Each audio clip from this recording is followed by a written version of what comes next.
Аллах Таала Кур'ан Каримде айтат: "Я юханнас инна халакнакум мин закари ва унса ва жаалнакум шууба ва кабаила литаарафу инна акрамакум индаллахи аткакум." О адамдар, biz силерди эмне эркек аял кылып, уру улут кылып жараттык дейт. Эмне себептен десе, литаарафу бири-бириңерди танып жүрүш үчүн дейт. Ата деген, тигинин атасы ким, мунун атасы ким, бул каяктан деген таныш үчүн дейт. Демек, Аллах Таала бизди улутка, уруга бөлгөндүгү эмне үчүн? Ар бир адам өзүнүн ата тегин каяктан чыккан танып жүрүш үчүн гана, ушул максатта. Бөлүнүш үчүн, урушуп жарылыш үчүн, мен кыйынмын, сен кыйынсың деп мактаныш үчүн эмес. Бул эмне? Бири-бирибизди танып билип жүрүш үчүн гана ушундай максатта жаратылган. Аллах Таала улан айтат: "Инна акрамакум индаллахи аткакум." Чындыгында Аллахтын алдында эң кадырбактууңар ким? Эң Аллахтан корккондуңар деди. Бул улутчулдук, уру болуп бөлүнүү, улут болуп бөлүнүп жарылуу бул жахилият караңгылык доорунун адаттарынан.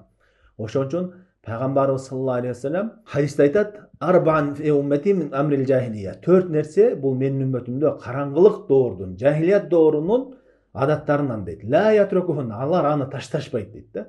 Ошолордун эмне? Аль-фахру бил ахсаб ва та'ну фил асаб. Ошолордун бирөөсү эмне? Ар бир улут өзүнүн ата теги менен, ар бир уру өзүнүн ата тегин кыйын деп мактанып, сыймыктанып, даңазалоо жана бирөөлөрдүн ата тегине сөз тийгизүү. Биз кыйынбыз, тигилер кыйын эмес. Биз мындайбыз, тигилер мындай деген ушул сыяктуу бул караңгылык доордун адаттарынан. Жана ошондой эле Пайгамбар саллаллаху алейхи айтат: "Кимде-ким бир улутчулдук үчүн же болбосо асабия бир өзүнүн урусу үчүн ошонун негизинде бирөө менен согуша турган болсо, мушташа турган болсо, эгерде өлүп кала турган болсо, ал мата митатан жахилия, караңгылык доорунун, жахилият доорунун өлүмүндө өлүптүр дейт да.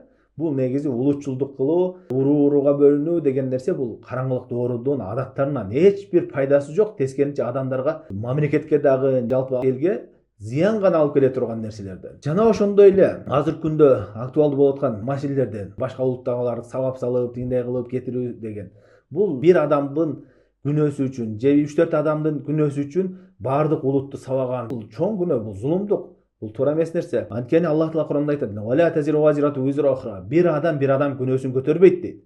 Кимде-ким ката кылган болсо, ал мейли араб болсун, Пакистан болсун, башка болсун, ал эмне туура эмес иш кылган болсо, аны жазалоочу тиешелүү органдар бар. Мына ошолор териштирип, жазалап, кылмышына жараша жазасын бериш керек. Анан 3-4 адам ката кетирсе, анын бардык улутту барып сабап салуу деген бул чоң зулумдук. Зулумдук деген бул шариятта эң чоң күнөөлөрдөн. Хадис кудусиде келет. Аллах Таала айтат: "Я айбади инни харамту зулма ала нафси ва жаалтуху байнакум мухарраман фала тазаламу." О пенделерим, мен зулумдукту дейт, өзүмө дагы арам кылдым дейт. Жана силердин ичиңерде да арам кылдым, силер бири-бириңерге зулумдук кылбагыла дейт. Жана Пайгамбар саллаллаху алейхи вассалам айтат: "Ваттaqi da'watal mazlum fa innahu laysa baynaha wa baynal hijab." Сен зулум чеккен адамдын дуасынан сак болгун дейт. Бирөөгө зулум кылуудан сак болгун деп атат. Эгерде ошол дуа кыла турган болсо, анын дуасы туура кабыл болот. Аллах Таала менен зулум чеккен кишинин ортосунда парда жок дейт. Ошон үчүн анын дуасы туура кабыл болот деген. Ошон үчүн бирөөлөргө зулумдук кылуу деген бул өтө коркунучтуу. Ал кайсы улуттан болбосун, араб болсун, кыргыз болсун, орус болсун, бул эмне чоң күнөө, ал зулумдук кылуу коркунучтуу нерсе. Бул нерсеге барбашыбыз керек. Бул деген жапайылык, караңгылык. Хадисте келет. Пайгамбар саллаллаху алейхи вассалам айтат: "Жада калса, ал мусулман эмес, кафир болсо дагы, бизге башка өлкөлөрдөн келгендер, алар келишим менен кирип атат. Алардын тынчтыгы, амандыгы сакталыш керек." Пайгамбар айтат: "Кимде-ким бир муахат, ошо келишим менен бир өлкөгө кирген кишини өлтүрүп кое турган болсо, ал бейиштин жытын да жыттабат" дейт.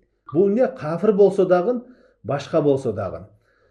Ал келишим менен кирген кишилерди андай токмок алып, уруп, соккулаган бул эмне? Караңгылык доордун, жахилияттын, жапайылыктын адаттарынан. Бул нерседе бизге эч кандай пайда жок, зыян гана алып келет. Кыргыздар деле, мигранттар канчалаган өлкөлөрдө жүрөт, канчалаган өлкөлөрдө окуп жүргөндөр бар, канчалаган өлкөлөрдө жумуш кылып иштеп жүргөндөр бар, канчалаган өлкөлөрдөн опыт алмашып, үйрөнүп жүргөндөр бар. Жана ошондой эле бизге келип аткан инвесторлор бар. Бул мамлекетке эң чоң зыян алып келүүчү. Кыргыздардын жапайы кылып көргөзгөн жаман адаттардан. Кимде-ким чындап эле патриот болуп, өзүнүн жерине, элине күйө турган болсо, ал элинин, жеринин намысын түшүрүп, уят кылбастан пайдалуу нерсе иштерди кылыш керек. Элине, жерине пайдалуу илим билим үйрөткөн болсун. Жана ошондой эле жакшы азыркы күндө өнүгүүлөр болуп атат, ошо өнүгүүлөргө салымын койсун. Кайдагы бир жапайычылык менен мактанып. Жана кээ бир караңгы адамдар бар, ошонусу менен мына кыйраттык, биз кыргыз ушундайбыз деп кантип мактанабыз, ушу уят эмеспи? Биз кыргыз ушу жапайыбыз, келген конокторду ушинтип сабап салабыз. Бизге баары бир деп ушуну менен мактанабызбы? Бул негизи уят, шермендечилик нерсе да. Кантип ушуну айтабыз анан адамдарга? А башка улуттарга карасаңыз, башка улуттар эмне болуп атат? Мактана турган, сыймыктана турган нерселери бар. Дининде болсун, дүйнөсүндө болсун. Дүйнөлүк нерселерди айтат. Кээ бирлер айга жетип атат, технологиядан өнүктүрүп атат. Мына мамлекетке күйсөң, патриот болсоң, ошондой иштерди кыл, пайдалуу. Же диниңе пайдалуу иш, же дүйнөлүк пайдалуу иштерди.